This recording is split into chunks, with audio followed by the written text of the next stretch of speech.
नमस्कार दोस्तों, आप सभी का हमारे चैनल पौराणिक कथाओं में आपका स्वागत है। दोस्तों, आज हम आपको सुनाते हैं मदन मोहन कैसे प्रकट हुए।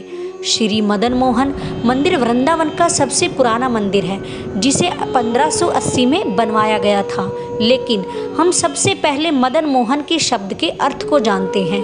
मदन का नाम कामदेव का है और मोहन का अर्थ आकर्षित करने वाला, मन को मोहने वाला। तो भगवान कृष्ण ने कामदेव के मन को मोह लिया था, जिस कारण उनका नाम पड़ा। यह उस समय की बात है जब भगवान कृष्ण लाखों करोड़ों गोपियों के साथ रासलीला करने जा रहे थे। हालांकि उनके अंदर किसी भी गोपी के प्रति काम वासना का भाव बिल्कुल नहीं था।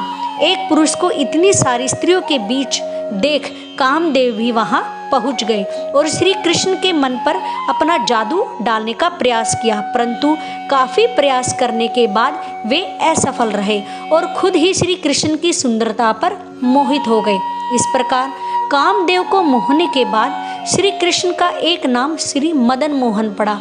अब वृंदावन में श्री मदन मोहन के विग्रह के प्राकृतिक के बारे में जानते हैं। तो इसका संबंध श्री कृष्ण के परपौत्र यानी ग्रेट ग्रैंडसन वज्र नाम के साथ जुड़ा है, जिनके नाम पर भी मथुरा को व्रजमंडल भी कहते हैं। श्री कृष्ण के पुत्र थे प्रद्युम्न, और प्रद्युम्न से हुए अनिरुद्ध, और फिर अनिरुद्ध से हुए वज्रनाभ। भगवान श्री कृष्ण अपनी लीला समाप्त कर चुके थे। पांडवों के भी महाप्रस्थान का समय आ गया था।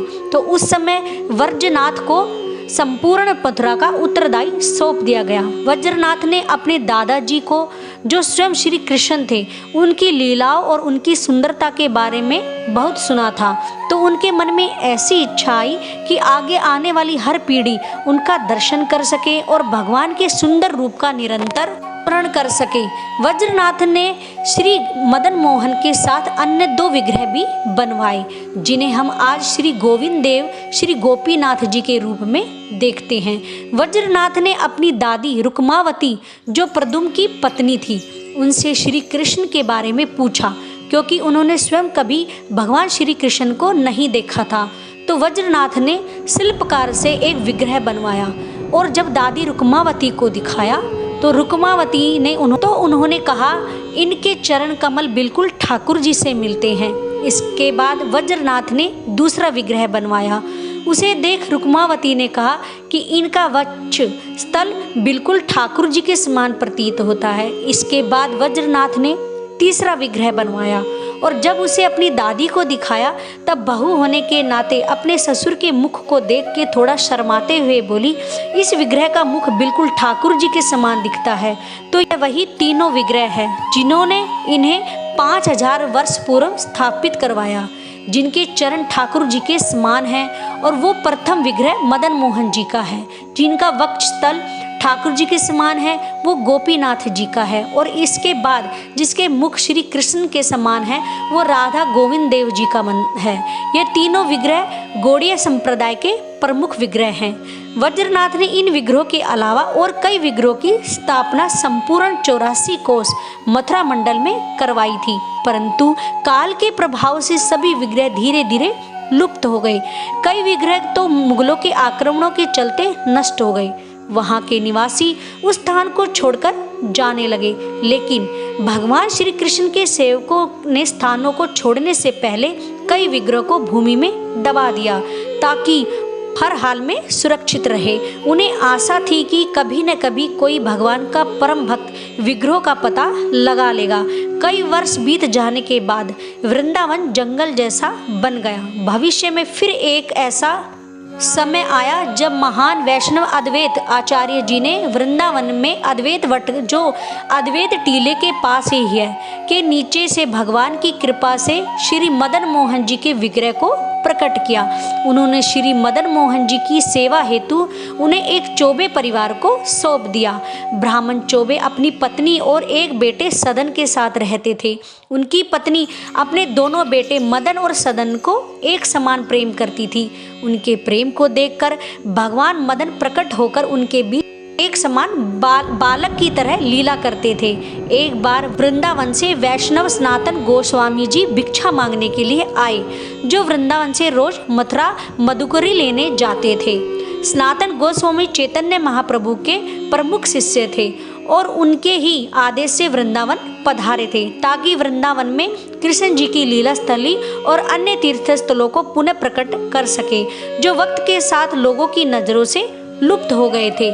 जब सनातन गोस्वामी चौबे ब्राह्मण के घर पहुँचे तो वहाँ देखा कि कैसे दो बालक सदन और मदन ही थे, साथ में गुल्ली डंडा खेल रहे थे। खेल की शर्त ये थी कि जो भी इसमें हारेगा उसे पीठ पर बैठाकर घुमाएगा। एक बार सदन हार गए और घोड़ा बनकर मदन को अपनी पीठ पर बैठा लिया। मदन बड़े मजे से अपनी जीत का आनंद लेने लगे, परंतु खेल में अगली बार वो खुद हार गए, यानी अब मदन को घोड़ा बनना था। लेकिन ऐसा करने की बजाय मदन चालाकी से वहां से भाग निकले। सदन भी उन्हें पकड़ने भागा। पकड़े जाने से पहले ही मदन मंदिर में स्थापित विग्रह में समा गए। इस दृश्य को देख सनातन गोस्वामी बड़े हैरान हो गए कि कैसे स्वयं भगवान उस बालक के साथ बालक बनकर खेल रहे थे। ऐसा प्रेम देखकर अब वो प्रतिदिन श्री मदन मोहन के दर्शन करने आने लगे। अगले दिन गोस्वामी जी ने देखा कि चौबाइन दातुन करते करते मदन मोहन जी के लिए खिचड़ी बना रही थी। खिचड़ी पक जाने के बाद और उससे बालकों के सामने रखकर फूंक मारकर ठंडा किया करती, ताकि वह उसे आराम से खा सके। ये देख उन्हें अच्छा नहीं लगा। उन्होंने चौबाइन को टोकते हुए कहा कि आप तो ब्रजवासी हो और भगवान जी के भोग को तैयार करने से पहले शरीर की शुद्धता का ध्यान रखा करो। उनकी बात सुनकर अगले दिन चौबाइन ने वैसा ही किया, परंतु विधि पूर्वक सभी कार्य के चलते उन्हें मदन मोहन जी के भोग बनाने में देरी हो गई और श्री मदन मोहन भूख से व्याकुल हो गए। वे बार बार चौबाइन का पल्लू पकड़कर भोग मांगते। उनके शुद्ध प्रेम को देखकर सनातन गोस्वामी हैरान रह गए। इसके बाद मदन मोहन जी ने गोस्वामी जी के स्वप्न में दर्शन देखकर कहा कि तुम मुझे मथुरा से वृंदावन ले चलो। और ऐसी वो चौबाइन के सपने में आए और कहा कि तुम मुझे उन बाबा को दे देना। अगला दिन आया। चौबाई ने बाहरी मन से मदन मोहन जी को सनातन गोस्वामी जी को सौंप दिया। हालांकि गोस्वामी जी का कहना था कि मैं तो एक त्यागी हूँ, आप मेरे साथ कैसे रहेंगे? यहाँ तो आपको अच्छे से खाने को मिलता है। फिर भी मदन मोहन उनके साथ चले गए। इस प्रकार दोनों मथुरा से वृंदावन चले आए। वहाँ जाकर सनातन गोस्वामी जी ने उनका एक छोटा सा मंदिर बनवा दिया और उनकी रोज सेवा करते थे। भिक्षा प्राप्त आटे से बाटी बनाया करते और मदन मोहन जी को उसी का भोग लगाते। सूखी बाटी खा खाकर मदन मोहन जी तंग आ गए और एक दिन अपने बाबा से कहा कि अरे बाबा, तेरी सूखी बाटी मेरे गले से नीचे नहीं उतरती, जरा इसमें नमक मिला लिया कर तो खाने में अच्छी लगे। सनातन गोस्वामी जी ने अगली बार से नमक भी मांग लाया करते और नमक वाली बाटी मदन मोहन को भोग लगाने लगे। कुछ दिन बाद मदन मोहन ने कहा, अरे बाबा, बाटी में थोड़ा घी भी लगा दिया करो, मुझसे सूखी बाटी नहीं खाई जाती। अब सनातन गोस्वामी बोले, अच्छा, कल तो तुम्हें नमक चाहिए था, आज घी चाहिए, फिर कल बोलोगे मुझे मिठाई रबड़ी चाहिए, 56 भोग चाहिए। देखो मैं एक वैरागी हूँ, अब तुम खुद ही अपनी व्यवस्था कर लो।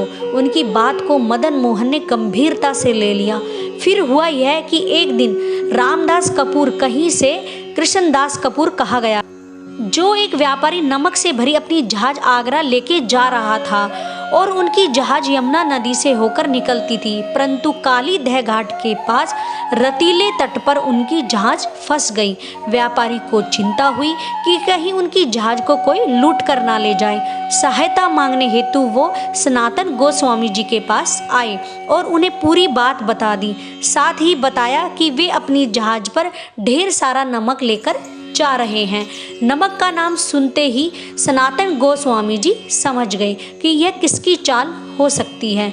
तो उन्होंने व्यापारी को मंदिर में जाकर श्री मदन मोहन से प्रार्थना करने को कहा। व्यापारी बिना देर किए मदन मोहन जी के पास गए और प्रार्थना करने लगे और भगवान ने उनकी प्रार्थना स्वीकार कर ली और जहाज अपने रेतीले तट से उतरकर नदी में आ गया और माल बेचकर जो उन्हें लाभ मिला उनसे उन्होंने मदन मोहन जी के लिए एक सुंदर सा मंदिर बनवाया, जो मंदिर यमुना नदी से 70 फीट ऊंचा है और लगभग उतनी ही मंदिर की नींव है। ऐसा कहा जाता है कि मंदिर के सबसे ऊपर दीप जलता था। उस दीप की रोशनी से बहुत दूर तक देखा जा सकता था। औरंगजेब ने भी अपने आगरे वाले किले से देखा और जलन के मारे मंदिर पर आक्रमण कर दिया। उसने कई बार मंदिर को तोड़ने का प्रयास किया पर हर बार निराश होकर लौट गया। 17वीं शताब्दी की शुरुआत में औरंगजेब के शासनकाल में वृंदावन के कई मंदिरों को नष्ट किया गया।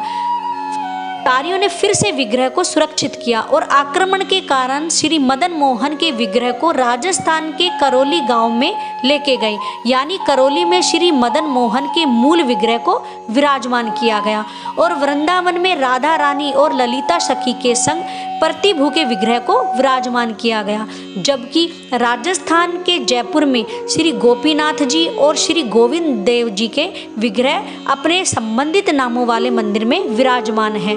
तो दोस्तों, श्री मदन मोहन जी की ये थी प्राकृतिक कथा।